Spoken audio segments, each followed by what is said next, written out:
Hi students, Assalamualaikum and greetings.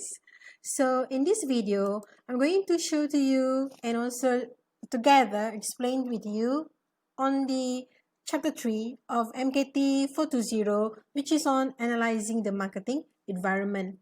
So let's look at the learning objective. In this chapter, we're going to learn on the environmental forces that affect the company's ability to serve its customers, right? And basically, there are two major forces and also environment that we're going to look into, which is the micro environment and also macro environment. So this number 3.2 until number 3.4 are actually the macro environment, yeah. And number 5, we're going to learn on how companies react towards this particular marketing environment. Now, let's look at the first learning objective to describe the environmental forces that affect the company's ability to serve its customers. So let's first look at what is actually the marketing environment to a company. So it includes the actors and also the forces outside the marketing. So you remember your 4 P's, right? Your product, place, promotion, and also price. So the environment here are actually those outside the 4 P's, but it affects how you do your 4 P's. All right. So it is actually how those particular environment will affect marketing's management ability to build and maintain successful relationships with the target customers. So, like I told you, there are micro environment and also macro environment. The micro environment consists of the actors close to the company that affects its ability to serve the customers, which are the company, suppliers, marketing intermediaries, customer, markets, competitors, and also the public. On the other hand, the macro environment consists of the larger societal forces that affect this particular micro environment. They are the demographic, economic, natural, technological, political, and also cultural forces. So let us first look at the micro environment. So like I told you, there are the actors in the micro environment, which consists of the company itself, all right, where the company includes those people who are inside the company itself, all right, each and every departments, all right, and then you have the suppliers, marketing intermediaries, competitors, publics, as well as the customers itself. So let's look at the company first. Now the company, okay, whereby these are actually those inside the organization, okay, they need to design marketing plan. Marketing management takes other company groups into account as well. So when you decide on your marketing plan, you don't decide by yourself, all right, because you can't tell what you want to produce, because the production department will be the one who actually produce the product. You are only telling the customers, you are creating the values, and you need to discuss with your top management, finance department, the research and development department. Okay, basically this is your production department, purchasing department, the operations, and also the accounting department, to discuss together that you wanted to implement these 4 P's, that you want to create values to your customers. Next, the suppliers. Do you know who are the suppliers? Suppliers are those companies, right, that provide resources to produce the goods and also the services. Let's say you wanted to produce a car. So you can't actually produce the car by itself, because you requires the raw materials and machineries, right? So who will actually provide these raw materials and also machineries to you? These are what we call the suppliers, all right? So you need to treat them as partners to provide customer value, so that they understand what type of product you want to create and what type of raw materials that they need to supply to you. Next is the marketing intermediaries. Marketing intermediaries are the firms that help company to promote, sell, and distribute its goods to the final buyers. So marketing intermediaries are also known as the marketing channels, all right? Like you have known in your chapter 1, you have the place, okay? So the placement of the product requires marketing channel, marketing intermediaries, because perhaps you have a factory, you have your own company to produce the product, but then you may need other parties, other companies to help you to distribute and sell the products for you, okay? this example in the picture shows the Apple, yeah, whereby they partner with their intermediaries, which Apple provide its retail partners with much more than just the phone itself to sell the iPhone or the MacBook and also iPads and so on. Okay, but Apple also pledges to their uh, resellers or the intermediaries on the technical support. That means when they started this particular shop, okay, reseller sells the product by Apple, and authorized Apple reseller, they call it, or the premium reseller. They don't only just sell the product, but they also need to know about the product so that when customer asks about the product, everyone in that particular shop or the owner as well as the managers and also the workers of that particular intermediaries will be able to explain to the customers about the product. Okay, next we have the classification of marketing intermediaries. Yeah, so there are resellers, which are those distribution channel firms that help the company find customers or make sales to the customers. Okay, while they are also called the physical distribution firms, which these particular firms help the company stock and move goods from the point of origin to the destination. Basically, these are actually handling of the logistic of the product. Next, the marketing services agencies. These marketing research firms, advertising agencies, okay, media firms, and also marketing consulting firms, they help the company target and promote its product to the right markets or the target market, right? And there are also financial intermediaries, which includes the banks, credit companies, insurance companies, and other businesses that help finance transactions or to insure against the risk associated with buying and selling of the goods. Okay, so there are 4 types marketing intermediaries that you should know: resellers, physical distribution firms, marketing services agencies, and financial intermediaries. Now moving on to the next microenvironment, which is the competitors. So do you know what are competitors? Competitors are actually firms or companies or businesses that sell similar products like what you are selling. So firm must gain strategic advantage by positioning their offerings strongly against competitors' offerings in the mind of the consumers. So what it means is that you must be able to create an element or something that will make customer always remember about your product as compared to the competitors, right? For example, iPhone by Apple. iPhone has been positioning their products, Apples are positioning their iPhone in the way that only in iPhone that you can get the iOS, all right? So that is how people will remember, oh, when it is iPhone, it is iOS. While other phones, okay, Samsung, Vivo, Sony, and so on, those are not iOS. Okay, next, no single competitive marketing strategy is best for all the companies. Okay, because you can't say that there are only one competitor or only 2 competitors. That one is direct competitors, because competitors alone are very wide and a lot. Okay, when you talk about other industry like entertainment, for example, you can't say that TGV, for example, you know TGV, right? The Cineplex, yeah. TGV competitors are GSC, Golden Screen Cinemas, right?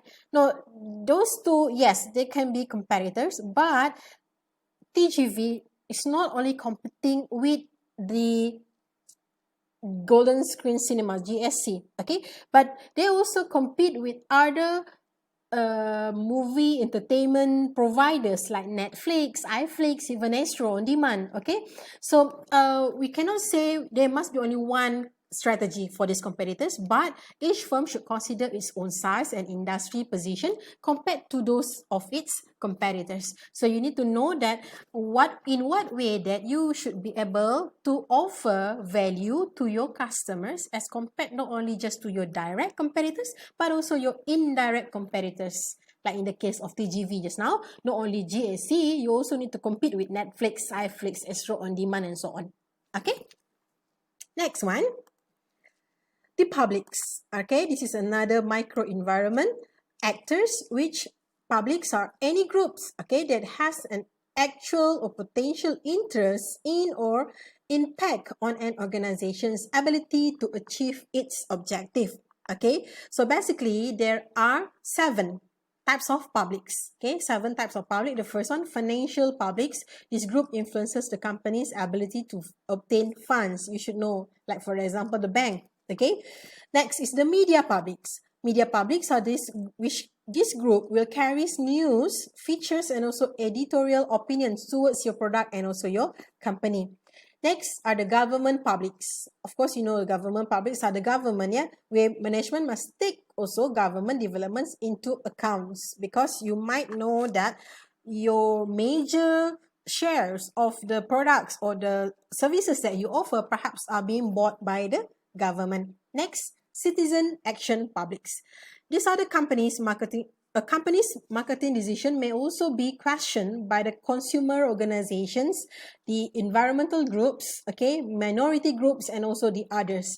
So these citizen action publics are just like an union, you know, a union that will always criticize, or that will always be concerned about whatever that you are producing, or whatever products that you are going to market. Okay, for example, the animal lovers, WWF, okay, the animal activists, they will be very concerned if you are producing products using the endangered species animals, like the leather, handbag leather, okay, or the leather shoes that you produce using the elephant skin, for example. So as you know, elephants are endangered species, all right? So this particular citizen action publics will be the one who actually push you, or perhaps they can influence whether you should actually produce that kind of product or not, right?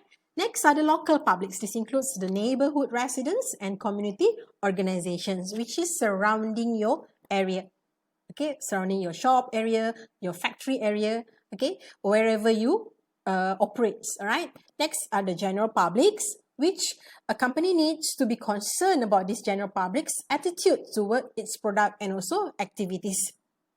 And lastly, the internal publics. From the name internal, that means these publics are your workers, okay, the managers, okay, the volunteers, and also the board of directors inside your company. So remember, there are 7 types of publics. Next,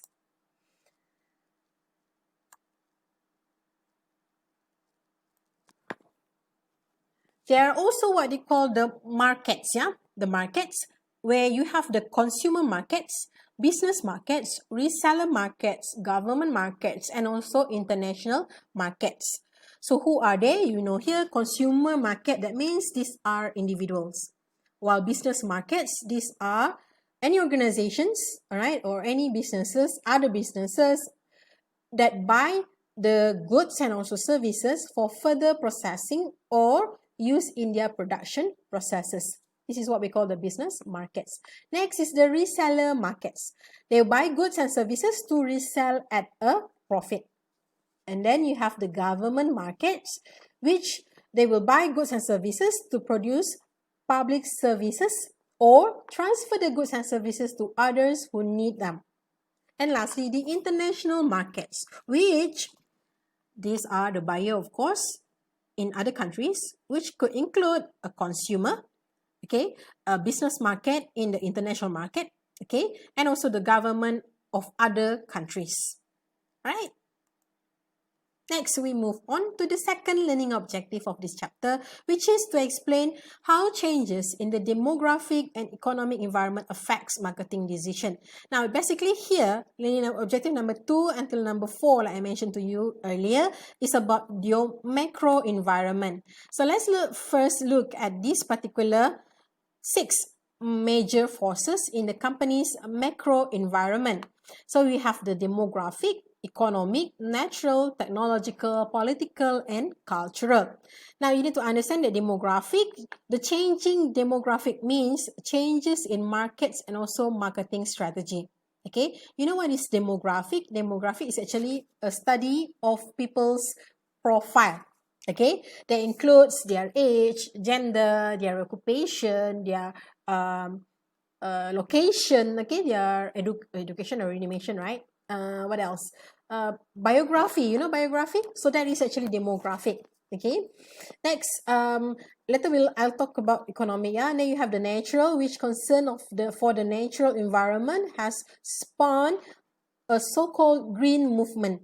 Okay, this is very what they call in trend nowadays because people are concerned about our planet Earth. All right, so there are also urge for company to actually make sure that whatever that they produce, okay, are not polluting our environment and also the earth.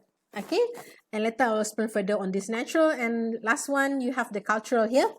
The marketer also want to be socially responsible citizen in the markets and communities. Example, like online eyewear seller, Warby Parker, okay, was founded on a cause that for every pair of glasses Warby Parker sells, it distributes a free pair to someone in need. Okay, this is part of the culture whereby you want to help the others. All right, so let's first look at the demographic. Okay, demographic environment, like I told you, demography is study of human population, okay, about the biography. And when you talk about demographic environment, it involves people, where people are your market. And when you talk about demographic trends, it includes the changing age and family structure, geographic population shifts, okay, some educational characteristics, because you may know that certain country may have different types of educational characteristics, okay. And when you talk about population diversity, okay, you know, each and every country or states might have a multiracial races of the market, yeah, multiracial people, okay, multiracial people. Like in Malaysia, we have Malay, Chinese, and Indian. Those are the main three races. But in Sabah and Sarawak, perhaps we also have our Sarawakian ethnicity. Okay, like we have the Iban, Bidayu, Melanau, and so on. Okay, let's look at this. First one, we're talking about the age, yeah, the changing age. Okay, you need to know these terms, yeah, baby boomers, which born between 1946 to 1964. And then after the baby boomers were born, they were the generation called the Generation X, okay, which are born between 1965 to 1976. So after Generation X were born, then you have the Generation Y, also known as the Millennials, which are born between 1977 to the year 2000. And you have the Generation Z, who are born after the year of 2000. I think you are in this Generation Y, right? Okay, so let's look at the characteristics of each of these. So we have first the baby boomers.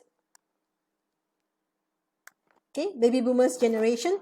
So over the years, yeah, these baby boomers, they have been one of the most powerful forces shaping the marketing environment through every stage of life through which they migrate. Okay, so because you know baby boomers, right? You can imagine their age now. Okay, the youngest could be about their 50s, right? While the oldest are already in their late 60s and well do into retirement. Okay, what they do is that they spend more carefully and also planning to work longer. All right, even though at the year of 50 years old, they don't think about retirement already. Some of them are thinking about working longer up to 60 or 65 years old in some other countries. Okay, and in the US, right, there are the wealthiest generation because at this particular age, even though you look at this grandmother or granny, right, they have everything already. They have their house, okay, they own their own car, they have a lot of money in their and some investments, all right, and there are what they call the most affluent customers because they have lived for so long. They know what are the changes that has happened in this particular world, all right, and if they're already retired, okay, they stay at home, or perhaps they do have some hobbies. Like their hobbies is not like your hobby, playing video games, you know, sleeping, singing. No, their hobbies perhaps gardening. Okay, they watch TV.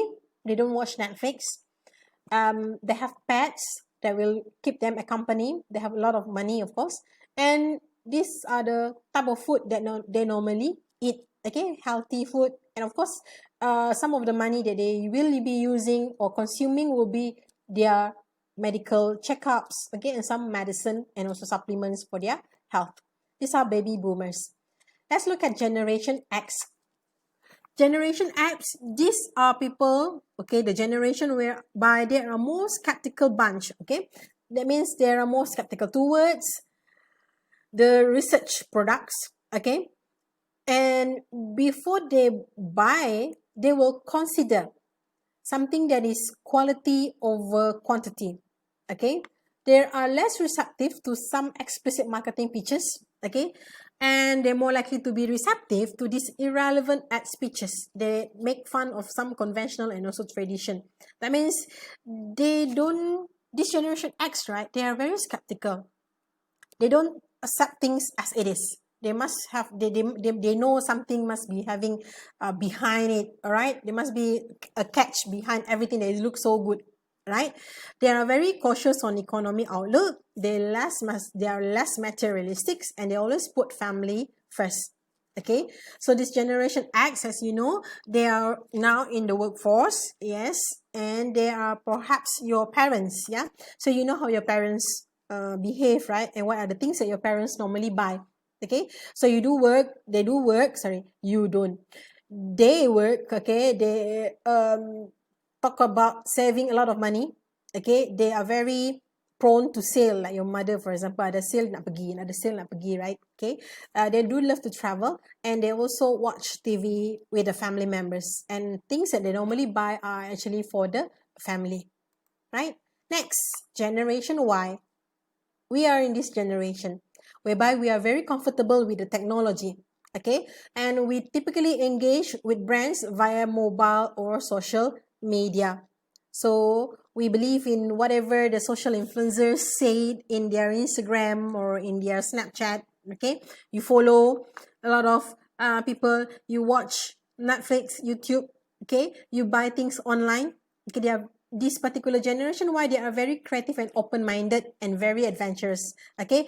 They will go around the world, they will search everything around the world. Of course, you are very familiar with the www, World Wide Web, and you are concerned with this is not your health, this is concerned with your likes, okay. You want thumbs up, you want love, you want all the reactions in your Facebook, in your Instagram, and you are the one that will be chatting and you don't like talking over the phone, right? These are Generation Y. Lastly, let's look at Generation Z. Generation Z's, perhaps your little brother, little sisters, yeah? They are make up the kids, twins, and also teens market today, which also represent the tomorrow's market, all right? The Generation Z's are everything's toward the technology, okay. They are the one that trust the influencers as well, right? They are the one that always on the phone, on their tablets, on their gadgets, right? And whatever they likes, okay, perhaps they want to buy things are typically online, okay. Going to the shop is something that is not what they look forward to the physical shop, but the online shop, yes, that's what they like. All right, so these are Generation Z. Okay, moving on. About this particular generations, yeah, why we learn about the baby boomers, Gen Y, Gen X, Gen Z just now, because of this, what we call the term generational marketing, okay, which is important in segmenting people by lifestyle or life stage instead of age. So when you talk about generation, right, that is when you understand this particular Gen Y, Gen X just now, so that you'll be able to produce or you prepare your 4Ps, okay, based on generation and also their lifestyle instead of each and every age of people. Like for example, a teenagers age 20 and teenagers at age 21. There wouldn't be any significant difference in terms of their needs and wants because it's just 1 year gap, okay. I bet whatever you want compared to your elder brother who is perhaps 22 years old or 23 years old. Are you 22 years old? perhaps in that particular range, yeah, we're talking about. But there is a gap. Okay, let's say if you are at 21 years old and compared to, let's say, your parents, which is in 38 to 40 years old. Okay, so the things that they buy will be different. That's why a good example is the North Face. You know, North Face. North Face is a brand that to those people who love to go hiking, yeah, climbing rocks, climbing, okay, mountain climbing, hiking lah basically. Okay, they are targeting this generation Z. Okay, where they engage young consumers directly and lets them help to define the brand experiences. Such efforts have helped to make the North Face one of the today's hottest brand among teens and also the tweens. If you know North Face, that means you are in the generation Z lah, right? Now, other than that particular age just now, there are also demographic environment that involve the changing in terms of the American family, all right, and also changes in the workforce. Even I think when you talk about Malaysian family, not much differences lah, yeah. When you talk about the changing in American families, right, the more people are divorcing and also separating, okay, and more also of American, okay, choose not to marry or choose to marry later, right, and a lot more also. I think is also a trend whereby when people get married, they don't have intention to have their own children, all right. And when you talk about changes in the workforce, there are increasing number of working women. That one we also can see that in Malaysia, yeah. And also you can see that clearly in the university, how many girls are there in your class, how many boys are there in the class, right? From there, you know that when they work, and after they graduated, then women will be the one that make up a larger number of workforce, okay, whereby there are also increasing numbers stay at home dads, right, to become house husband, not housewife, yeah, house husband, yeah. While the wife go out and work, the husband will take care of the kids and also the house chores, yeah. There is something that is normal, and they are growing in the United States because woman or the wife earn better than the husband, right? Next, we talk about the shift in population. There are growth in the west of the United States and south, and also decline in the Midwest and also the northeast of the country. Okay, because perhaps of the workforce opportunity, okay, and better what they call it, exposure, and also better living in the urban area compared to the rural area. And there are also change in where people work. Now, of course, because of this COVID-19, there is tremendous what they call it, demand for telecommuting and also home offices, just like what we're having now. Okay, other than that, we're talking about market diversity also, okay? Market diversity or diversification of the market, because now when you talk about your market, remember your people, they are not just one, okay? But there are international market, okay? And when we talk about international, there are different culture involved, different types of mindset, okay? Different ages, and also special culture in terms of the international, yeah? And then national ethnicity, okay? There are also increasing what they call awareness and also rights towards this LGBT or gay and lesbian community, as well as the disabled. So with these particular changes, right, other than the demographic, we move on to the economic environment. Okay, so because of economic environment, it causes changes, all right? It causes changes in the consumer spending, how people spend their money. That's why value marketing is important, whereby it involves offering financially cautious buyers a greater value, okay, with the right combination of quality and service at a fair price. An example is at the Target. Okay, this is a Target shopping mall, shopping center.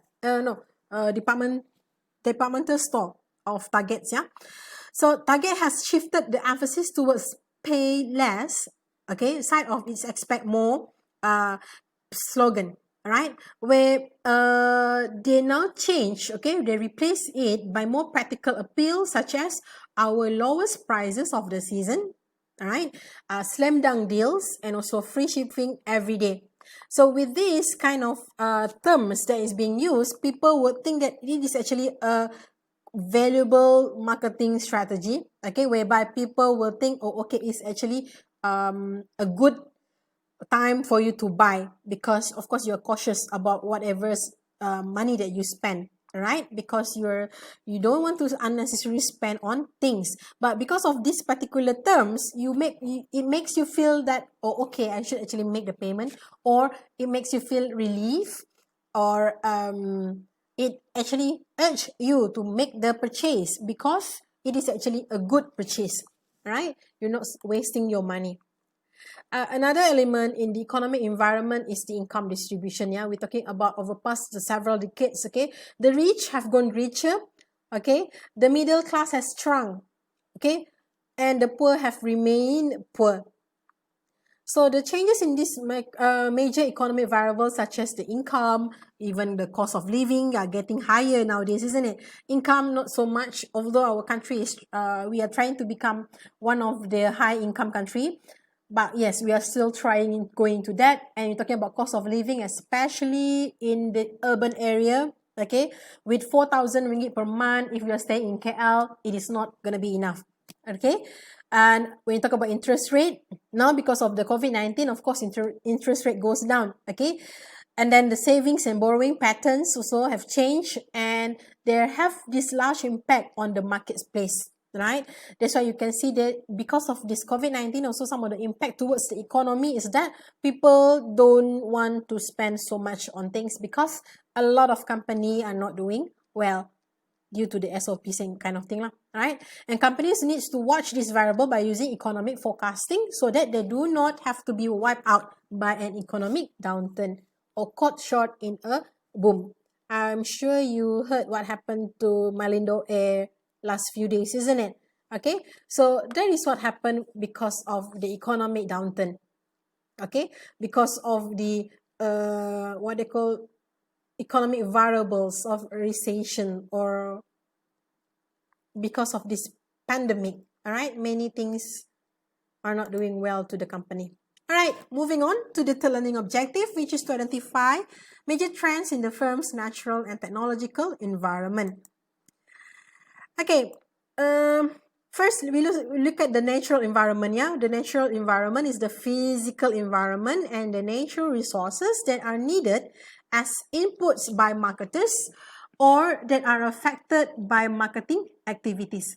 Okay, there are trends in the natural environment like growing shortages of raw materials, all right, because especially the oil, for example, or the gold, right? That's why gold are getting more expensive because not many gold mining are being founded. Okay, the oil also scarce, right?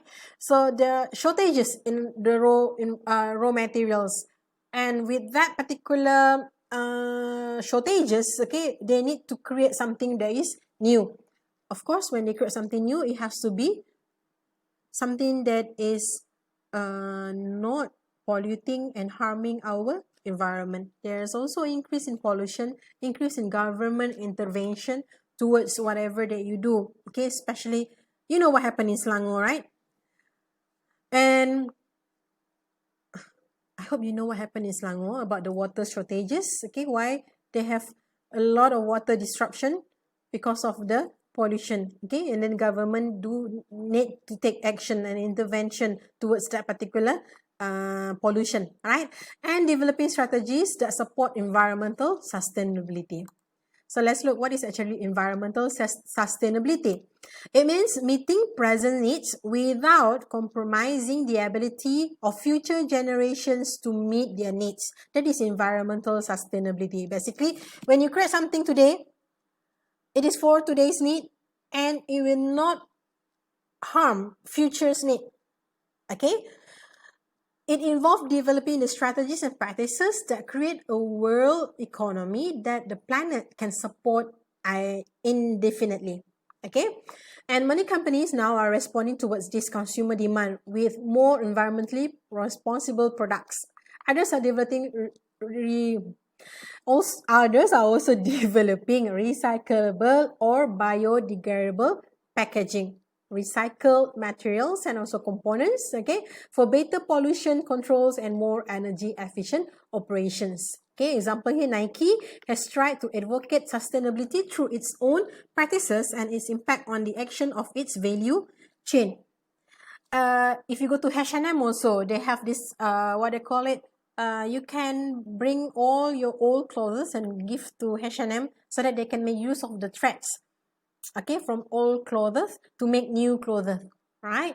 And nowadays also we can see that many companies do not give plastic straws anymore because of this environmentally called, what they call the environmentally responsible companies, that make sure that they will not actually contribute to the pollution, and also adding more to the plastics, that plastic takes a very long, more than 100 years to be disposed, okay. That's why they created more what they call biodegradable packaging. Biodegradable packaging meaning just like using peppers, all right, or biodegradable plastics, okay, the one that can be recycled. Last one, okay, on the macro environment is the technological environment, which is the most dramatic force in changing the marketplace. Because whatever, especially when you talk about the internet, okay, now you have your phone, your smartphone, right, that actually change every landscape of your 4Ps, right?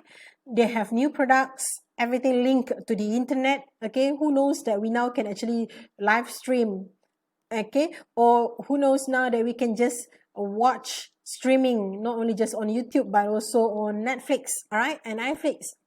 So it creates more opportunity, especially the internet. You can see here an example at Disneyland. Yeah, they are using this RFID technology to their new level with its cool new Magic Band RFID wristband. When people wanted to scan, okay, to enter certain places at the Disneyland park. Okay, and because of this technological environment as well, people are more concerned of the safety of the new products. Like when you use your laptop, right, the people can actually turn on your camera on your laptop. So that is one safety part. And other than that, when you use your internet banking, for example, okay, and there are a lot of scammer, the Macau scammer and everything, right? So people are very concerned about this. But then again, if you are really scared, then you go offline, okay. But if you can trust, and also you believe in that particular site, that's why you don't simply go to any website, you don't buy anything from people that are not legitimate, okay. Make sure things that you buy are from an authorized seller, okay, authorized website, and also trusted sellers, okay. So lastly, oops, not yet last, sorry, second last, the two last one, political and also the cultural environment, okay. Now when we talk about politics, all right, political are related to the legislation. Now it's happening in the parliament, right? Did you follow parliament session? Okay, I hope you will listen to some of it. While this particular political and social environment does affects your 4Ps, okay, in a way that legislation will regulate businesses intended to protect companies from each other, okay. In terms of the competition, they make sure that there is a fair competition, right? That's why there comes the rules and regulation. And there are also rules and regulation to protect the consumers from unfair business practices, okay, and also protecting the interests of societies against unrestrained business behaviors, right? So there was also increased what they call emphasis on ethics, yeah, other than, of course, due to the, again, COVID-19, the pandemic, okay, there are many new SOPs that need to be followed by all the businesses, okay. So whether you want it or not, is a compulsory for you to actually make sure in your shop or in front of your shop you have the thermometer, okay, you can check the temperature, you have the My Sejahtera QR code for people to scan, all right. You must make sure at the restaurant there's only 2% of it can dine in at one table, right? And those are actually due to the legislation, okay, from the political environment. Okay, and there are also increase in the socially responsible behavior and cost related marketing. This is an example whereby the companies actually support what government are doing, especially the campaign of It Can Wait, okay, by the TNT, AT&T. AT&T is the telecommunication company, telco, like our DG, Maxis, Telcom, in US, okay? They join forces with the competitors like Verizon, Sprint, and also T-Mobile. This is in US to spearhead the It Can Wait campaign, which urges people at all ages to take the pledge to never text and drive because your text can wait. Right? You cannot text and drive. So those things are actually helping the this campaign thing, okay, helping the government to actually enforce the what they call do not text and drive, or do not make phone calls while driving, right? Okay, this is the last one, the cultural environment. Okay, the cultural environment consists of institutions and other forces that affect a society's basic values, perceptions, and behavior. Of course, the culture will actually make you believe that whatever that you produce, whatever you sell to this group of people, to this market, you must make sure it actually will not cross, okay, or we not go beyond the culture itself, okay. So you have core belief and values which are persistent and are passed from one generation to another generation, okay. And the secondary belief and value are more open to change and include people's view of themselves, okay, people's view of others, organizations, society, nature, and also the universe. All right. Okay, the last part of this chapter. We're going to discuss on how companies can react to the marketing environment. It is very short. There's only one, which is some companies, yeah, because of this changes in the environment, okay, because of the demographic changes, the social changes, technological, economic changes, political changes, okay, all these changes, okay, can actually give company some responses, okay, some responses. Some of them will see that these particular factors are uncontrollable, okay, whatever in your macro environment, these are uncontrollable, and what they need to do is react and adapt to the forces in the environment. All right. While some company, when they see this macro environment, they are proactive. In a way, they will take aggressive action to affect the forces in the environment. All right. While some other company may be reactive.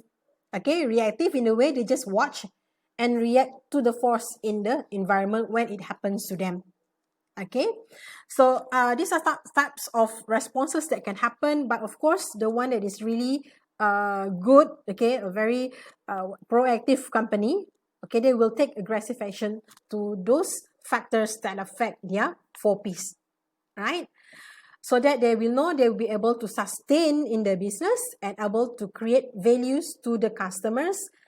Along the way, they will also make sure they follow, of course, the rules and regulation. They make sure that they are able to proceed and also gain profit from whatever that they are selling, because they believe that these particular forces in environments are things that can be tackled.